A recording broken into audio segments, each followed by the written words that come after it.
আজকের এই ভিডিওতে বলে দিব বাচ্চা কবুতর দেখে নর এবং মাদি চেনার উপায়। তো এক ভাই আমাকে কমেন্ট করেছে বাচ্চা কবুতর নর এবং মাদি কিভাবে বুঝবো। তো আজকে আমার এই ভিডিওটা সম্পূর্ণভাবে তোমরা দেখতে থাকো এবং চ্যানেলে নতুন হয়ে থাকলে চ্যানেলটা সাবস্ক্রাইব করে দাও, পাশে থাকা বেল আইকনটা অন করে দাও। নতুন নতুন ভিডিও আপলোড করলে তোমাদের কাছে নোটিফিকেশন চলে যাবে। এই যে দেখো আমার এই বাচ্চা কবুতরগুলা আজকে একদিন বয়স। এই বাচ্চা কবুতরগুলা এই বাচ্চাগুলো একদিন হয়েছে ফুটছে। সো এই যে এই হোয়াইট কালার কবুতর, এই হোয়াইট কালার কবুতরগুলোর বাচ্চা, এই বাচ্চাগুলো হলো এই হোয়াইট কালার কবুতরের। সো সবাই ভিডিওটা মনোযোগ সহকারে দেখতে থাকো। আজকে আমি বলে দেব কিভাবে নর এবং মাদি চিনার উপায় এবং কিভাবে তোমরা বুঝবা কোনটা নর কবুতর এবং কোনটা মাদি কবুতর। তো আজকে ছোট বাচ্চা দেখি তোমরা বলতে পারবা কোনটা নর কবুতর হয়েছে এবং কোনটা মাদি কবুতর হয়েছে। সো আজকে সবাই আমার এই ভিডিওটা মনোযোগ সহকারে দেখো। ভিডিওটা মনোযোগ সহকারে না দেখলে কেউ বুঝতে পারবে না এবং ভিডিওটা কেউ স্কিপ করবে না। সো প্রথমত হলো তোমাদের কবুতর যখন বাচ্চা ফুটবে তখন তোমরা ছোট বাচ্চাগুলা হাতে নিবা, হাতে নিয়ে দেখবা কবুতরের বাচ্চার যেই মল ত্যাগ করা জায়গাটা আছে ওই মল ত্যাগ করা জায়গাটা মাদি কবুতরের ক্ষেত্রে একটু বড় এবং একটু চ্যাপ্টা আকারে হয়ে থাকে, আর নর কবুতরের ক্ষেত্রে ওই মল ত্যাগ করা জায়গাটা একটু ছোট এবং একটু গোল আকারে হয়ে থাকে। তখনই তোমরা বুঝতে পারবা কোনটা মাদি কবুতর এবং কোনটা নর কবুতর। মাদি কবুতরের ক্ষেত্রে একটু চ্যাপ্টা আকারে এবং একটু বড় আকারে হয়ে থাকে, আর নর কবুতরের ক্ষেত্রে একটু ছোট এবং একটু গোল আকারে হয়ে থাকে। তখনই তোমরা বুঝতে পারবা কোনটা নর কবুতর এবং কোনটা মাদি কবুতর। সো আজকে ভিডিও দেখেই তোমরা বলতে পারবা। এই যে দেখো আমার লফটে এই ব্ল্যাক কালার এক জোড়া কবুতর। সো আমার এই কবুতরগুলা একটু সমস্যা আছে। আমি কিছুদিন আগে একটা ভিডিওতে বলছিলাম কবুতর মিটিং করতে চায় না।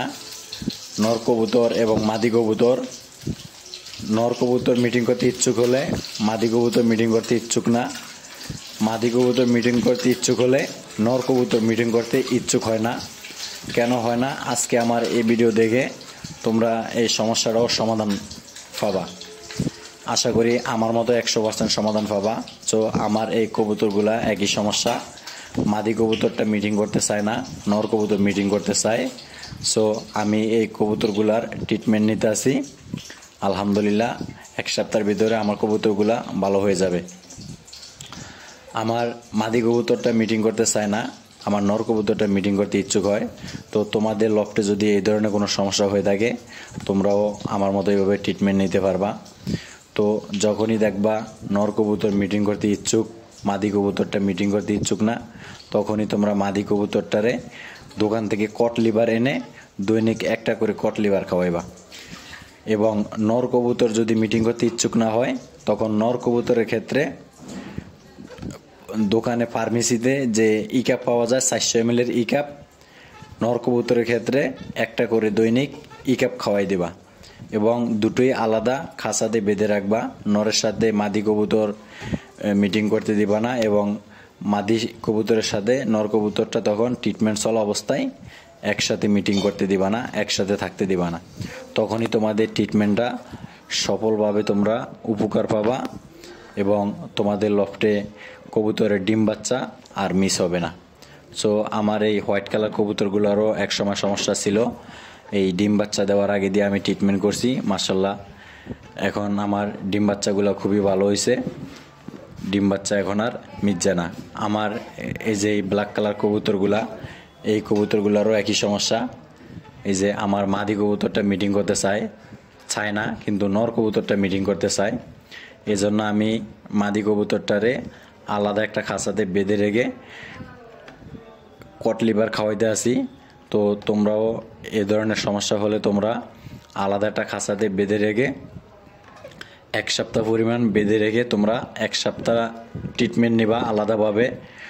তখন এই ধরনের সমস্যা হলে তোমরা কট লিভার খাওয়াইবা এবং নর কবুতরের ক্ষেত্রে বাজার থেকে 400 ml এর ইকাপ এনে ইকাপ খাওয়াবা। তখনই তোমাদের কবুতরগুলো সুস্থ হয়ে যাবে এবং ডিম বাচ্চা মিস দিবে না। তো আজকের ভিডিও এই পর্যন্ত শেষ করছি। সবাই ভালো থাকো, সুস্থ থাকো। আল্লাহ হাফেজ।